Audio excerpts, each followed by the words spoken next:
Bangladeshi pacer Nahid রানার গতির আগুনে পড়ছেন বিশ্বের বাঘা বাঘা ব্যাটাররা। বল হাতে যখন ২২ গজে ঝড় তোলেন, তখন খেই হারিয়ে ফেলেন সেরা সেরা তারকারাও। সেই ধারাবাহিকতায় এবার পিএসএল এ পেশোয়ার জালমিকে চ্যাম্পিয়ন করে আরও একবার খবরের শিরোনামে এই ফাস্ট বোলার।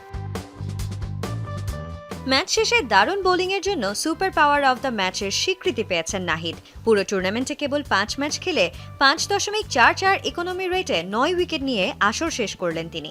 আর পেশোয়ার জালমিকে উপহার দিলেন অধরা শিরোপা। তাই তো নাহিদের প্রশংসা করতে মোটেও কার্পণ্য করলেন না পেশোয়ারের ফাইনাল সেরা খেলোয়াড় অ্যারন হার্ডি।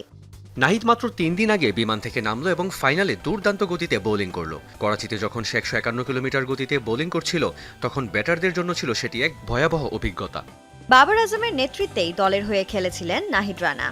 তবে আগামী ৮ মে মিরপুরের হোম অফ ক্রিকেটে বাবরের পাকিস্তানের বিপক্ষে প্রথম টেস্টে মুখোমুখি হবে নাহিদের বাংলাদেশ। সে কথা আবার মনে করিয়ে দিলেন হার্ডি। ম্যাচ জিতে জানালেন, নিশ্চয়ই বাবর রানার বল মোকাবেলা করতে চাইবে না। আমি জানি কয়েকদিন পরেই পাকিস্তানের বিপক্ষে টেস্ট ম্যাচ খেলবে বাংলাদেশ। এটাও জানি যে বাবর সম্ভবত তার মুখোমুখি হতে চাইবে না। তাদের মধ্যে একটা বন্ধুত্বপূর্ণ প্রতিদ্বন্দ্বিতা রয়েছে।